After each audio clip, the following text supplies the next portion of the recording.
Ba ang ehemplo ng isang tinatawag na kamay na bakal?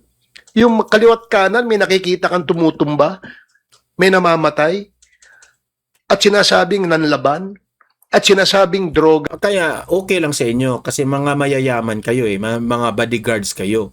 Yung mga bahay ninyo, mataas yung mga gate. Paano na yung mga mahihirap? International courts must always remain independent and free from political. Free from political? Sure ka, madam? Sure ka? At some point after the oral arguments, he commended rather both you and prosecutor Congressman Shel Diokno for malumanay, for being respectful. Okay. Heto na nga, no? Pag-usapan natin itong namatay na Move It driver na kung saan ay karumal-dumal po ang nangyari sa kanya. At heto, si Congressman Barbers ay napuno ng batikos nung nagpalabas siya ng media interview. Kasi, ito kasing si Barbers ay nagko-comment siya dahil nakita niya doon sa comment section yung issue na doon sa Move It driver. Nakita nila doon na ang daming nagsasuggest na ibalik na yung Duterte na governance. Alam naman po natin doon nakikita taong bayan, ibalik na yung kay Duterte kasi unti-unti nang bumabalik ang mga pasaway. Hindi lang pasaway, mga kriminal, dumarami na. Itong alam naman natin, itong administrasyong Marcos, wala naman talagang nagawa ito, kundi pasaway. Binalik niya ang basurang Pilipinas na nangyari noong panahon ni Pinoy. Ngayon bumabalik na tayo sa basura Lahat na lang siguro ng kanto-kanto, hindi na natin mapagkakatiwalaan. Maraming ang nakikita doon sa Facebook, mga addict, no? Nang snatch ng mga kung ano-anong mga cellphones, mga wallet, doon sa mga nakaabang sila doon sa mga pasahero ng jeep. Grabe. At sunod-sunod na ngayong mga buwan na ito, no, ng June at July, sunod-sunod yung mga karumal-dumal na mga pangyayari. Marami pong mga nabiktima, mga namamatay, yung babae na pinagsamantalahan tapos ginurgor pa. Dami. So itong si Barbers, nag-react siya nung nag-trending po na ang taong bayan gustong ibalik si Duterte dahil dito. Nag-react siya, si Barbers, na gusto nyo ba? Parang may comment siya na gusto nyo ba ibalik doon na yung panahon ni Duterte raw kahit saan ka pumunta duguan, merong namamatay. Paano yung mga namamatay, yung mga pasaway, mga drug addict? Doon na nagsimula yung discussion patungkol dyan. Mamaya i-play natin yung video ni Barbers para naman ay magko-comment tayo dyan, magre-react tayo dyan. Dahil hindi nila matanggap-tanggap na ang hinahanap ng taong bayan ay si Duterte. Every time meron pong krimen, si Duterte po ang naalala ng taong bayan. Nabuti pa yung panahon ni Duterte. Wala ito Nawala na sana. Unti na ngayong bumabalik. Mamaya.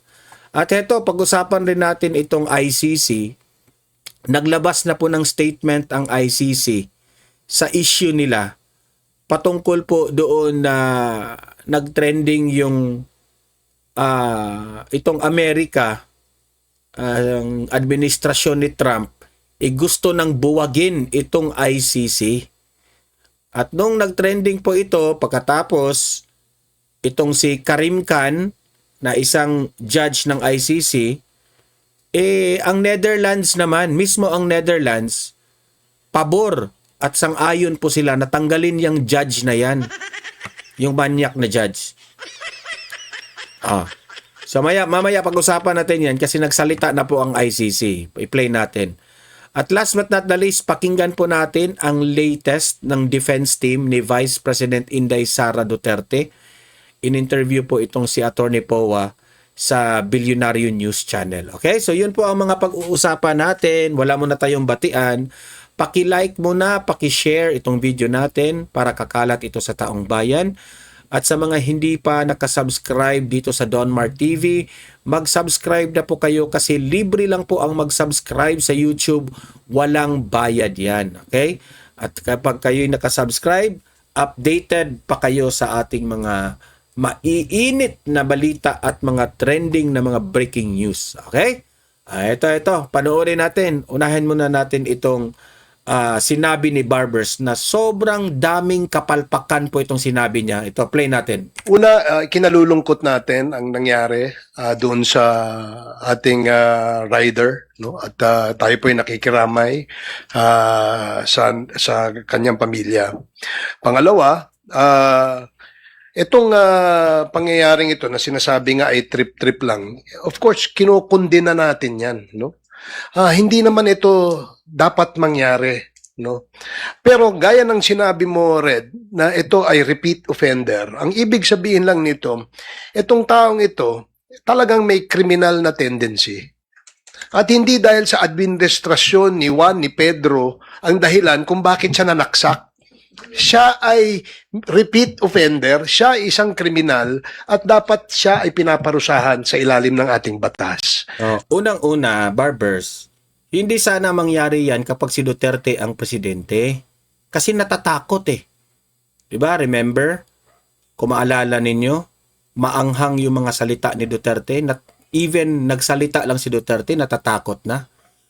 Ang problema sa inyo, maghihintay pa kayong meron ng namatay bago kayo magdadaldal eh.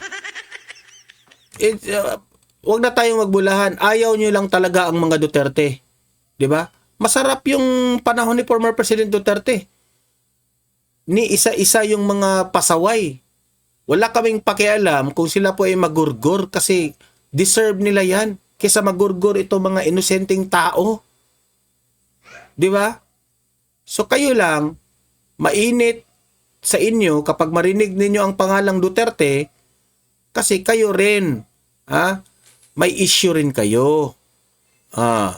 May issue rin kasi yung mga kasamahan nyo, may issue rin eh. Kapag darating yung 2028 at si VP Sara yung maging presidente, ubos kayong mga korap kayo. Nakasobra na talaga sila eh. Now, kung sinasabi nating namimiss ba natin yung bawat kanto may patay? Basta kriminal lang yung namamatay.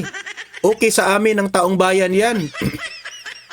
Bakit hindi nyo sundin ang kung ano yung panawagan ng taong bayan? Actually, kami naman ang masusunod. Kaya nga binoto kayo kasi pinagkakatiwalaan kayo na gagawin ninyo ang tama. Ngayong nandyan na kayo sa posisyon ninyo, hindi na ninyo sinusunod ang gusto ng taong bayan. Yan ang problema ninyo. Yung ba ang gusto nating nakikita araw-araw? Hindi namin gusto yan. Pero, mapiprevent yan kapag ang gobyerno merong programa na kung kayo gagawa kayo ng hindi maganda sa kapwa ninyo ay may kalalagayan kayo. Paano itong administrasyon na itong kay Bongbong Marcos, puro lang kuda, puro lang daldal. O ano yung sabi ni John Vic Rimulya? Safe na ang Pilipinas, safe. Anong safe na pinagsasabi nyo? Sarili nyo nga mga BBM vlogger namamatay na? Yung pagkamatay ni Mima Alicia, hindi naman yung kaugnayan sa politika. Kaya ako nananawagan ako sa mga vlogger ng mga BBM. Huwag nyong ilihis ang issue na yan na pagbibintangan na naman ninyo ang mga Duterte kasi hindi po makatanggap ng tamang hustisya yung vlogger na yan na si Mima Alicia. Itama ninyo. Yan ang problema. Kayo mga BBM vlogger, hangang-hanga kayo sa administrasyong ito. To the point na napapabayaan na ng administrasyong ito ang usaping war on drugs. Tingnan nyo, nagsulputan na sobrang dami na yung mga adik. Yan ano nangyari? Pati ang inyong kasamang kapwa nyo BBM vlogger nabiktima na dito sa administrasyong ito. Wala akong pagbintangan sa nangyari doon sa vlogger na yan na si Mima Alicia, kundi administrasyon. Oh. Kasi we could have prevented that. Aminin na natin, itong administrasyon na ito, pabaya. Sobrang pabaya. Aminin na natin. Wala. Puros pakyut. Puros labas ng ibang bansa. Walang malasakit sa taong bayan. Ha? Hinuhut-hutan nyo lang ang mga pera ng kaba ng bayan eh. Oh, tapos ngayon, nagre-resulta na yung mga kapalpakan ninyo. Oh. Tapos sasabihin ninyo, hindi namin ginusto yung nangyari. Ganyan talaga yan. Barbers, utak mo? Ang isinisisi niya, yung pumatay. Oo nga, sinisisi natin yun. Yung nangyari doon sa driver ng Move It. Ang pumas lang sa kanya, sinisisi natin. Pero, papas lang ba yun? Kung hindi siya lulong sa, bawal na gamot? Diba? Utak rin. Nag-uugat yan sa kamay na bakal. Okay? Kayo mga kasamahan nyo dyan, malikot na kamay lang. Pero yung panahon ni former President Duterte, kamay na bakal ang kailangan para matakot lahat ng mga kriminal. Ayaw pa kasi ninyo aminin ang kasi kayo pride kasi kayo Di ba? Ba ang ehemplo ng isang tinatawag na kamay na bakal? Yung kaliwat kanan, may nakikita kang tumutumba, may namamatay, at sinasabing nanlaban, at sinasabing droga. Kaya okay lang sa inyo kasi mga mayayaman kayo mga bodyguards kayo. Yung mga bahay ninyo, mataas yung mga gate. Paano na yung mga mahihirap? Paano lang yung mga estudyanteng lumalakad lang? Kayo may di kotse kayo Ang gagara ng mga kotse ninyo. Mga Land Cruiser pa yung mga kotse ninyo. Kaya okay lang sa inyo. Pero how about this? Hindi nyo kasi ramdam ang buhay ng mga mahihirap. Delikado. Dumarami ang mga kriminal. Yung mga bata nilang pupunta sa eskwelahan, nakakatakot na. Kayo, yung mga anak ninyo, yung mga apo ninyo, magara yung mga sasakyan, mga mayayaman kayo, kaya safe lang kayo. Kami mga mahihirap, wala na. Nakakatakot na. Ang dahilan? I guess, hindi yun yung dapat nating tinitingnan, no? Ang importante dito, yan ba ay mapapanagot sa batas? Kung siya ay nahuli at siya ay at merong ebidensya, dapat siyang managot. No, dapat yan ikulong. Kung maaari nga mabulok sa kulungan, mas maganda, no? Dahil sa kanyang ginawa, hindi niya isinaalang-alang yung pamilya nitong rider na ito, no? Kung sasabihin niyang yan ay trip-trip lang, mas magandang mag-trip ka sa Bilibid. Yan, kung mag-trip-trip man lang siya, sana wag niya tripan yung mga nagtatrabaho. Kagaya ng Move It driver, huwag niyang tripan yung mga estudyante, na mga inosente, yung mga mahihirap. Huwag niyang tripan. Ang dapat niyang tripan siguro yung mga kagaya ninyo. Tingnan natin. Kung kayo'y pinagtripan nito, taong to, baka matauhan kayo. Hindi ibig ko sabihin na gusto kong maano sila. Ang sa akin ba, gusto kong magising sila. Sige nga, kung trip-trip ito ng sige, kung kayo ang pagtripan, tingnan natin kung hindi kayo magising. No? Doon mo tingnan kung yung pagiging kriminal mo dapat ba doon sa loob ng Bilibid. Again, no, let me say and emphasize na hindi ito usapin ng administrasyon. Ito ay Hindi, usapin ito ng administrasyon. Bangag ang administrasyon. Yun ang katotohanan. usapin ng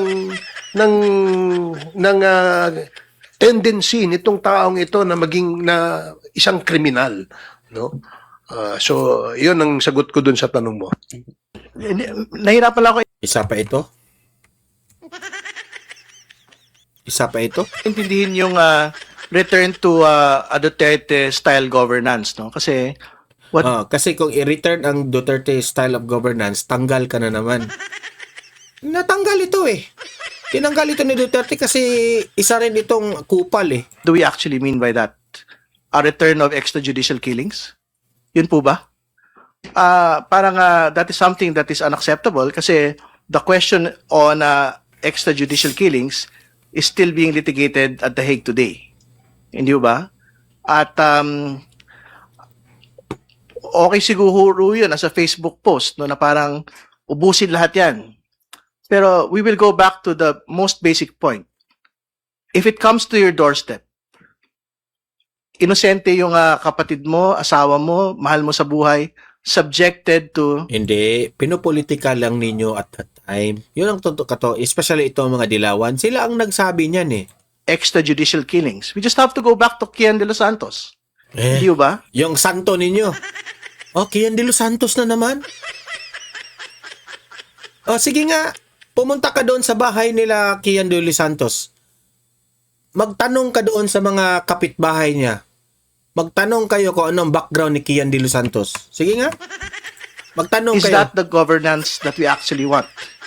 Lives lost. Hindi ba? Childhoods lost. Tingin ko, that is something that is cute on a Facebook post. Pero in real term, Cute in a Facebook post. Kapag merong mga namamatay na mga inosenteng tao, cute yun? Cute yun? parang I don't think that is a life that they would want to see again. Una, kinalulong Basta ang sa akin lang, no? Mas pipiliin ko na lang na yung mga kriminal ang mga magugurgur kaysa itong mga inosenteng itong mga grab driver, move it driver na sila yung mga biktima. Kawawa. Heto yung ICC. Nagsalita na. Pakinggan nyo. International courts must always remain independent and free from political Free from political? Sure ka, madam? Sure ka? Yung organization nyo, yung ICC ninyo, ginamit na nga sa politika dito sa Pilipinas. Wine-weaponize na kayo. Di nyo halata?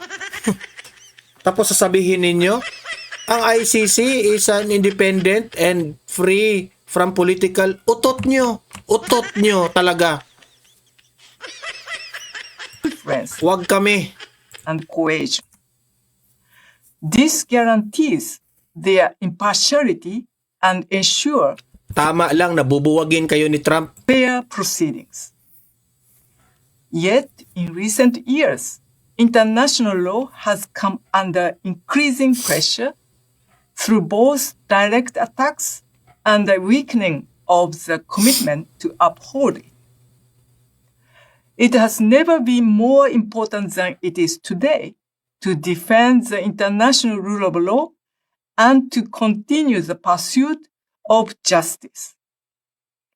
Even in the most challenging times, the International Criminal Court will remain steadfast in its mission to bring justice to the victims of the most serious crimes of concern to the international community. International courts must always remain independent and free from political influence and coercion. This guarantees their impartiality and ensure fair proceedings. Ayan. Yet, in Tapos na pala. So, ako, sa totoo lang, ang ICC ngayon ay parang nababahala na sila dito sa gagawin ng Amerika, ang administrasyong Trump. Ako, suportado ko yan eh. At alam ko naman na ang mga Pilipino, yun rin ang gusto nila.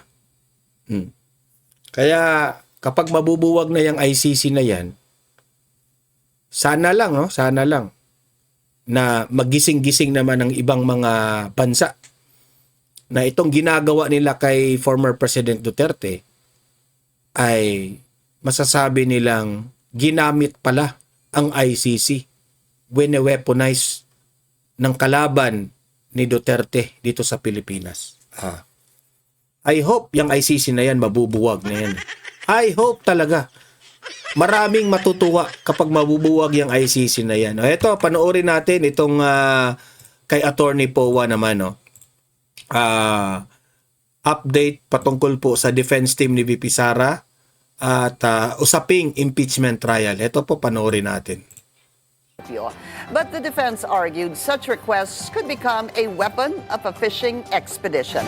Let's get on point with the defense team spokesperson and who handled the oral arguments earlier, Attorney Michael Powa. He joins us live from the Senate. Attorney Powa, glad to have you finally. Thank you so much for your time and thank you for your patience and waiting to be able to guest there live at the Senate. Salamat po.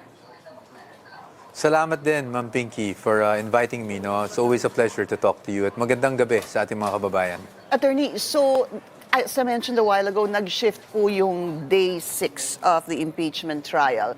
Mula po dun sa naririnig nating mga allegations of grave threat. Ngayon naman, ang pinag-usapan po ay oral arguments hinggil sa motion ng prosecution, which is to subpoena two things. There were two motions, to subpoena bank records and AMLAC records. And the other one is to subpoena BIR tax records. And this encompasses both the Vice President and her husband, Attorney Mans Carpio. There were opening statements made by both from the prosecution and the defense. Ang una kong tanong, it was you who actually defended or did the opening statements for the defense. Was that long been planned na kayo po ang magsasalita para sa depensa ngayong araw? Just so since tapos na naman, no, so I can discuss this. When the presiding officer mentioned that the motions will be tackled through oral arguments, yes, I was tasked to do the oral arguments this time around. No? So, napag-usapan na po namin nung nasabi ng ating presiding officer na kinakailangan mag-oral arguments at napag-usapan ng team na ako yung magiging anchor for today. Alam ko pong sanay po kayo na maging spokesperson dahil matagal-tagal na rin po namin kayong nakausap. But how was it like defending or putting forward the oral argument against these two motions? Well, of course, it's a different situation, no? Pagdating sa impeachment court kasi hindi lang po yung mga taong nanroon, hindi lang yung mga senator judges, hindi lang yung mga nasa gallery, but everyone is watching. So, obviously, it's a new experience. But pagdating naman sa oral arguments, usual naman po yan sa normal naming trabaho bilang abogado, especially pag may mga application for temporary restraining orders. And But free how was from it political like influence. defending or putting forward the oral argument against these two motions? Well, of course, Attorney Chel Jokno or Congressman Chel Jokno now, who I really, have the utmost respect for. And that seemed obvious even to the presiding officer because at some point after the oral arguments, he commended rather both you and prosecutor Congressman Chel Jokno for malumanay, for being respectful, and a couple of other words he used doon po sa inyong oral arguments between you and the prosecutor, sir. Well, ma'am, kasi iba-iba yung styles ng mga lawyers. I think nagkataon lang na malumanay naman talaga si Representative Diokno. Matagal na nating alam yon, and ako, I also have my own manner of delivery. So nagkataon lang na kami yung, nagkatunggali kanina, and hindi naman porket opposing sides kami, dapat magsigawan kami or anything like that. No matter how spirited we are, I think it's very important to show respect to the opposing counsel and to the opposing side. No? And that's why, and I thank Representative Diokno also for extending the same respect, and I will always Ang have kaibahan lang, plastic lang yung kajok, no? Madrama lang. the utmost respect for him. All right. So let's talk about what happened a while ago. Did you expect, sir, that there will be a decision from the senator judges today after they went on caucus, after the oral arguments coming from the prosecution and the defense? Because there could have been really that possibility that they could have decided on this, whether payagan po o hindi itong dalawang motion ng prosecution. Opo, to be honest, Ms. Pinky, I was expecting na magkakaroon kami ng decision today. But having said that, we also understand why they need more time. No? Because we only submitted our respective memorandum last Monday. And so, at hindi manipis yung memorandum, no? 30 pages yung sa amin, and I think nasa ganun din yung kabila, around 32 pages yung sa amin. So, definitely, as the senators have to read so many things. So we understand why there's a need for more time. And I'm sure there will be questions that will be asked also on Monday, so to clarify things further. So, okay lang naman po yun. Although, if I may be candid with you, I did expect na magkakaroon na ng desisyon kanina. But kung hindi man, okay din yun para we can really thresh out the issues. Does that signal to you, though, that they weren't quite decided on just yet? That's why they need to ask questions come Monday or day 7 of the impeachment trial? Yes, Ms. Pinky, because it's not as straightforward as I think both parties would want it to be straightforward, but it's not straightforward as it is. Of course, there's we were talking about bank documents here, we're talking about tax returns. As I've pointed out, there are laws that prohibit disclosure, but again, there might be arguments for the other side as well. So, without touching upon the merits, of course, we leave that up to the impeachment court. But again, these are not so simple issues. So I do understand why the senator judges would need more time to really look at the law, look at what is involved, and decide in accordance with what they feel is correct. I'm looking at just possible outcomes of the decision of the senator judges, and I'm just seeing possibly two. Either payagan po nila o hindi nila payagan. But then one comes to mind also, baka there could be a decision on papayagan with certain restrictions. Of course, that will all be happening on Monday. We'll have clarity on that Monday. But if the senator judges, upon a majority, a simple majority vote, says that or agrees to the motion of the prosecution to be able to subpoena the bank records, AMLAC, and BIR tax records of the Vice President and her husband, do you have the liberty to be able to file a motion for reconsideration before the senator judges? It's a bit unclear, to be honest, Ms. Pinky. I don't think the other day when we tried to ask for reconsideration on a ruling sa isang objection namin, sabi we cannot actually ask for reconsideration. So I'm not quite, to be very candid with you also, because I don't want to say something inaccurate. I'm also not quite sure kung pwede yun. Opo. Kung pwede at hindi naayon sa amin, syempre, that's one of our options. But kung hindi naman, we'll see first. I think it's too early to say. We'll see first what the decision is. And once the decision is given, it's something we have to consult our client as well. I'm just looking at what are the possibilities or the processes that the defense can turn to in the event that the decision is unfavorable to the defense. And likewise, of course, Yes. I would ask the same question to the prosecution if it becomes unfavorable to them. So that's not clear. You're saying right now, candidly, you're not sure about that. But what about the possibility, if it's unfavorable to the defense, pwede ho bang isangguni din yan sa Korte Suprema? Getting started is easy. Ayan, may Upload ads your pa. documents, I-skip secure them, natin. and then share them Skip, with third skip. parties. Well, first and foremost, it's not clear because under the rules of the impeachment court, hindi clear kung meron kaming pagkakataon para magkaroon ng motion for reconsideration. Obviously, if we argue that the rules of court, rather than the impeachment court, just the regular rules of court would be suppletory, then we will say that we can file an MR or motion for reconsideration. But again, that's why it's not clear. But dun sa question nyo, kung pwedeng isang guni sa Supreme Court, of course, pwede naman po yun. That's always a possibility. But we're not saying that that is something that we're gonna do. We're not also saying that that's something that we're not gonna do because hindi, sa totoo lang po, hindi pa namin napag-uusapan sa defense team yan. No? Kung ano man ang magiging hakbang. And I'm not the only one here. I have a whole team that we need to discuss this thoroughly and of course consult our client. So tingnan po natin. But of course, if the question is if that's an option, that would always be an option. Let's talk about the points raised during the oral arguments on the two motions filed by the prosecution. By the defense, of course, that was you.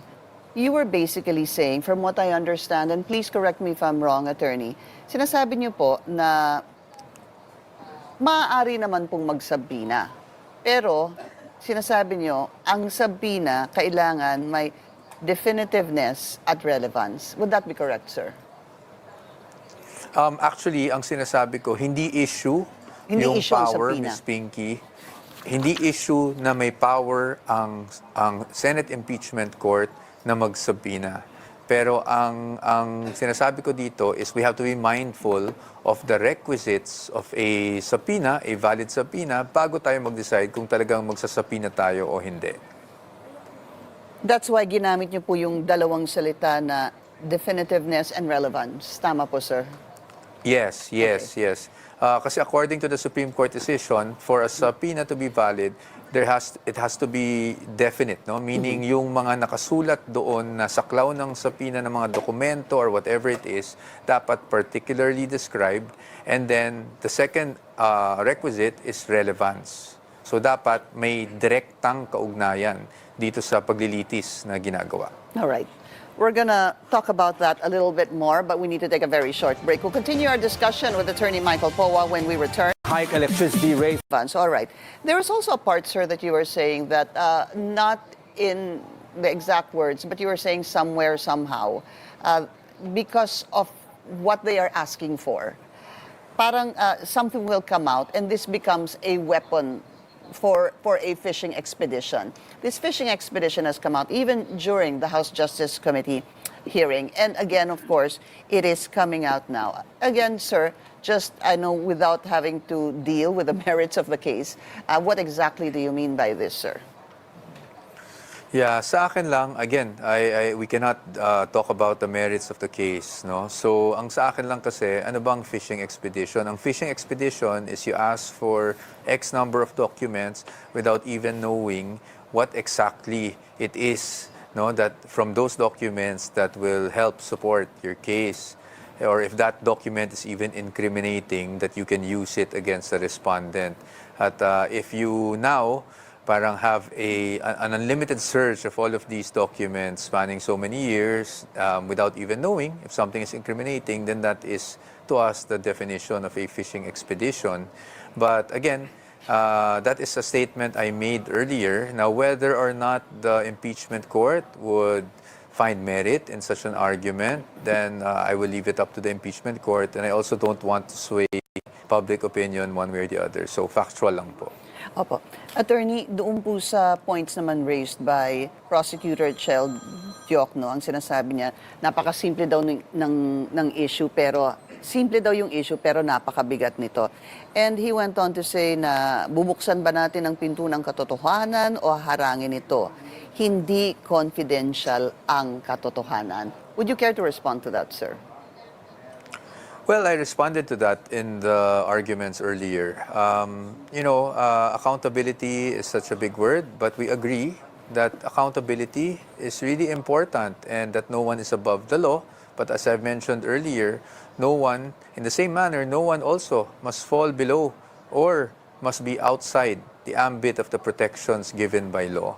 So, fairness lang naman po tayo, no? Meron kasi mga batas na nagsasabing bawal. So, yun ang pinoint out lang natin sa impeachment court na While we agree with accountability, hindi naman pwedeng selective tayo na isasantabi natin ng mga batas. Actually, when I was trying to summarize many parts of what I heard today from both you and Prosecutor Shell Diokno, it was really about one talking about accountability and then the other talking about due process.